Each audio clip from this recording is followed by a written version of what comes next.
भारत की आधी से अधिक जनता मिडिल क्लास में है। और मिडिल क्लास वो अपर लो लेवल का हो या लोअर लेवल का हो, है तो मिडिल क्लास। आज हम बात करेंगे कि मिडिल क्लास का माइंडसेट कैसा होता है, आखिर में वो किसी चीज़ को लेके कैसे सोचते हैं, क्यों वो मिडिल क्लास ही रह जाते हैं, वो या तो अपर क्लास में नहीं पहुंचते हैं या अमीर नहीं बन पाते हैं। पूरा इस वीडियो में डिस्कस करूंगा कि उनकी माइंड सेट क्या होती है। वो या तो इतनी ईएमआई बांध लेते हैं, जितना कमाते नहीं हैं उससे ज़्यादा इतनी ईएमआई बना लेते हैं कि वो खुद भी भरते हैं और भरते भरते वो अपनी पूरी लाइफ, जैसे मान लो उनको अगर सोचा कि 5 साल कमाने हैं ना, तो वो इस तरह का सिचुएशन क्रिएट कर देंगे, इतना ईएमआई ले लेंगे, इतनी लोन बना लेंगे कि ईएमआई भरते भरते वो 5 साल क्या, वो 5 साल के बाद से फिर उनको और 5 साल या 7 साल और कमाना पड़ेगा। एक अच्छा मिडिल क्लास जो अमीर बन सकता है उसका माइंडसेट क्या होनी चाहिए, ये जो माइंडसेट बता रहा हूँ ये क्या होनी चाहिए, इस एक वीडियो में आपको बताऊंगा। और ये पूरा ही डिस्कस करूंगा कि किस तरह की सोच मिडिल क्लास में नहीं होनी चाहिए, क्यों इस तरह की सोच मिडिल क्लास वाले सोच रहे हैं। तो इसमें क्या है, मिडिल क्लास का पहला सोच, सबसे पहला अगर वो नौकरी कर रहा है ना, तो अगर दीपावली के बोनस आने वाला है तो उससे पहले उसने प्लान कर लिया है, दीपावली के बोनस आने वाली है उससे पहले प्लान कर लिया है कि इस दीपावली हमें क्या खरीदना है। मान लो 30,000 रुपये की बोनस आ रही है ना, तो उसका प्लान ऑलरेडी 40,000 रुपये का है। वो 40,000 रुपये का प्लान कर चुका है और बोनस का इंतज़ार कर रहा है कि कब बोनस आए, कब हम मोबाइल ले, फ्रिज ले, कूलर ले, खरीदने में कोई दिक्कत नहीं है। लेकिन आपने बचाया कितना, अमीर कैसे बनोगे भाई, अमीर बनने की बात हो रही है यहाँ पे, पैसे बचेगा फिर अमीर बनोगे। बोनस आया, आपका सोच ये होना चाहिए हमने एक्स्ट्रा कमाया, मान लो बोनस आया एक्स्ट्रा कमाया हमने, ओवर टाइम किया एक्स्ट्रा कमाया हमने, तो जब हमने एक्स्ट्रा कमाया तो हमें इस जगह इन्वेस्ट करना चाहिए जो पैसे कमा के दे।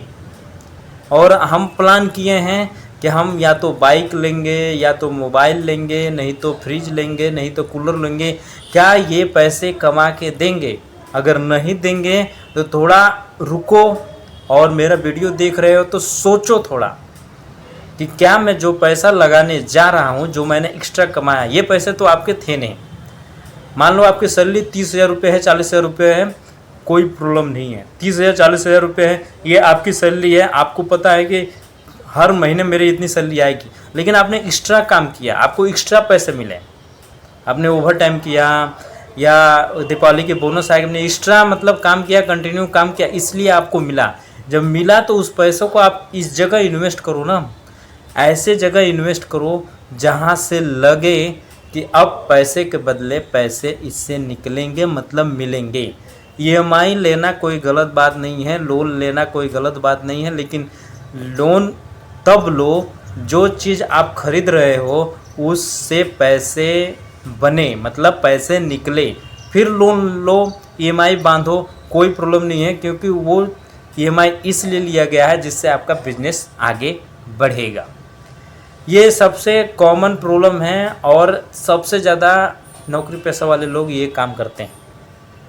अब बात करते हैं दूसरा, इसमें क्या है, ज़्यादा सेफ, मतलब आप मान लो कि 30-40 रुपये कमा रहे हो तो ज़्यादा सेफ के चक्कर में हम एफडी करना चालू कर देते हैं।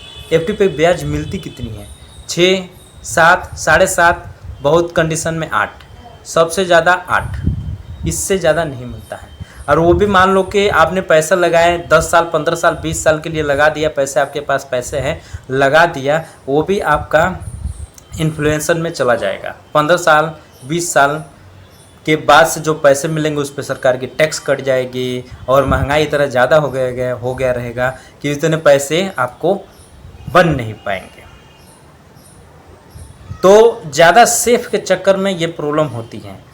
मैं ये बोलता हूँ कि अगर आप अभी जवान हो, 30-35 साल के हो और आप अगर मान लो 30,000 रुपये का एफडी कर रहे हो तो आप एफडी करो, कोई दिक्कत नहीं है। उसमें से कुछ पैसे निकाल के एग्रेसिव इंस्ट्रूमेंट में भी डालो, जिसमें रिटर्न तगड़े होते हैं। जो लॉन्ग टर्म के लिए डालो, जो ज़्यादा रिटर्न करके देंगे, जिसमें प्रॉफिट परसेंटेज ज़्यादा होती है, वैसे काम करो। आगे बताता हूँ। सेल्फ डेवलपमेंट के लिए ये पैसे खर्चा ही नहीं करता है। मिडिल क्लास की बात बता रहा हूँ। बहुत लोग को मैं जानता हूँ कि सेल्फ डेवलपमेंट के लिए अगर उनको बोला जाए कि आप ये क्लास ले लो या ये स्किल सीख लो, वो सीखना नहीं चाहते हैं। भाई 9 से 6 सबके लिए बराबर है, सब कमाते हैं, सबको उसके स्किल के हिसाब से पैसे मिलते हैं, लेकिन 6 से 9 सबके लिए बराबर नहीं होता है। 6 से 9 वो टाइम है जहां आम जनता, जो मिडिल क्लास, खाने पीने घूमने में बिता देती है। और वही मिडिल क्लास की बात बता रहा हूँ कि बहुत लोग ऐसे होते हैं जो ये 6 से 9 में स्किल सीख जाते हैं और धीरे धीरे एक्स्ट्रा अर्निंग चालू कर देते हैं। वो क्या करते हैं कि यूट्यूब पे वीडियो देखते हैं और वीडियो देखते देखते जो चीज़ें समझ में आती है उनके पैड कोर्स लेके उनसे ट्रेनिंग ले लेते हैं, फिर धीरे धीरे वो अपना बिजनेस आगे बढ़ाने लगते हैं। ये 6 से 9 में ही होता है। 9 से 6 में सारे लोग जॉब कर रहे हैं और किसी को भी इसमें टाइम नहीं है।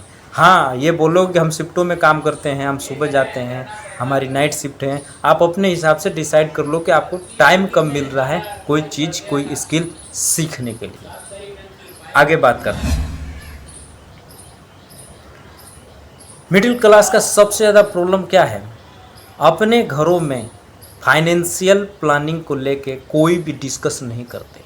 मतलब उनके घर में अगर 4-5 मेंबर है ना, खाने का टाइम हो रहा है, उस टेबल पे कोई इस तरह का बात नहीं चलता है। ना तो कोई न्यूज़ चलती है, ना कोई बात करता है फाइनेंशियल को लेके कि ये चीज़ बहुत बढ़िया है, ये स्किल सीखने से इतने पैसे मिलते हैं। इस तरह की कोई बात नहीं मिलती है। अगर ये बात आप नहीं करोगे, आपके यहाँ जो छोटे बच्चे हैं वो कैसे सीखेंगे? उनके माइंड में कैसे आएगा? ठीक है, बात करने से पैसे नहीं मिलते हैं, लेकिन याद रहे कि सोच अगर बदली ना तो पैसे जरूर आएंगे। और ये होता है बातों से, सीखने से। और ये बच्चे को बचपन से ही धीरे धीरे डेवलप करती है।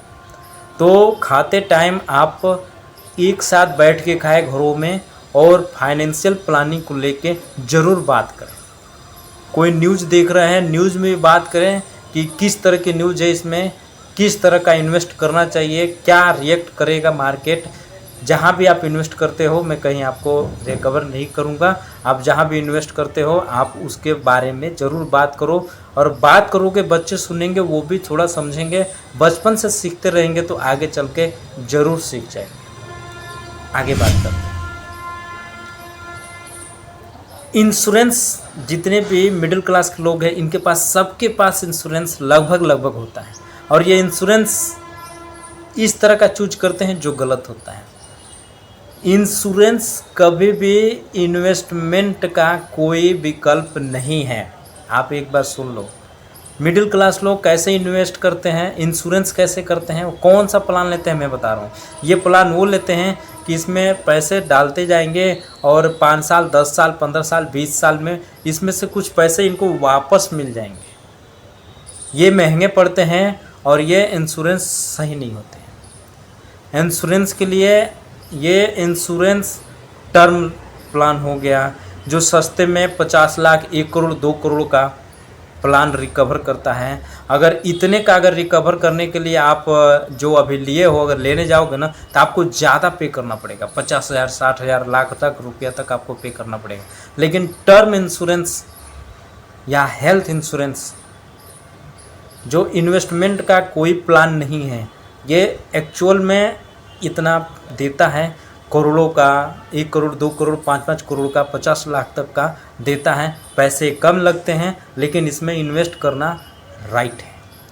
और यहाँ पे मिडिल क्लास गलती करता है कि वो इंश्योरेंस भी उनको चाहिए और उससे पैसे भी वापस चाहिए। ये गलत है। इंश्योरेंस कभी भी इन्वेस्टमेंट के लिए नहीं बना है। आगे देखते हैं। अधिक से अधिक क्रेडिट कार्ड उठा लेते हैं। ये मार्केट में जितने भी क्रेडिट कार्ड मिलते हैं ना, सारे उठा लेंगे और सबसे शॉपिंग चालू कर देंगे। यहाँ तक कि क्रेडिट कार्ड पे लोन भी ले लेंगे और उसका भी पे वो क्रेडिट कार्ड पे देते चले जाएंगे, ब्याजें बढ़ती चली जाएगी और लास्ट में बहुत ज़्यादा प्रॉब्लम हो जाएगा।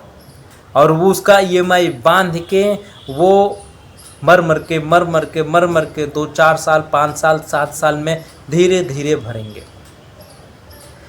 क्रेडिट कार्ड एक स्वीट पॉइजन है जो धीरे धीरे मिडिल क्लास को खा जाती है। तो अगर क्रेडिट कार्ड से आपको शॉपिंग करना है ना, अगर आपके पास एक से ज़्यादा क्रेडिट कार्ड है तो आप एक ही क्रेडिट कार्ड रखो, वो भी वैसे वाला रखो जो मनी बैक देता है। शॉपिंग कम से कम करो और कैश में सामान खरीदो। क्यों? कैश में सामान खरीदने से क्या फ़ायदा है? कैश में सामान खरीदने से ये फ़ायदा होता है कि अगर आप ATM पे पैसे निकालने जाते हैं, वो पैसे ले जाके अगर 5,000 का आप शॉपिंग करते हो ना, तो जो वॉलेट से पैसे निकाल के आप देते हो और जेब खाली होती है, वो थोड़ा दिमाग में लगता है। आदमी सोचता है इतना खर्चा क्यों कर रहे हैं। और क्रेडिट कार्ड से क्या होता है, एक स्वैप करो और पैसे कट जाते हैं, फिर EMI बांध के धीरे धीरे बढ़ते रहते हैं। ये बहुत ज़्यादा महंगा पड़ता है। बहुत चीज़ें तो ऐसे टल जाती है कि अभी पैसे नहीं निकले हैं, ATM में जाना पड़ेगा या बैंक में जाना पड़ेगा, फिर कैश लेके आएंगे, फिर निकलेगा। इस तरह से बहुत सारी खरीदारियाँ टल जाती हैं, जो के लिए बहुत बेहतर होता है। वो पैसे आपके पास बच गए और शॉपिंग कम हुआ। तो क्रेडिट कार्ड एक से ज़्यादा ना रखें। बहुत ज़रूरी है तो एक रखें, वरना रखना कोई अलाउ नहीं है। आप जो भी काम करना है कैश में करें और कैश लेके जाएं खरीदने के लिए कि आपको लगे कि हम अपने वॉलेट से पैसे निकाल के दे रहे हैं, वो पैसे हमारे जेब से जा रहे हैं और उसके लिए हमें मेहनत करनी पड़ेगी। क्रेडिट कार्ड कोई ऑप्शन नहीं है। तो कैसा लगा ये वीडियो कमेंट में बताना, लाइक करना, शेयर करना और सब्सक्राइब करना। मिलेंगे हम नेक्स्ट एपिसोड में, तब तक के लिए थैंक यू।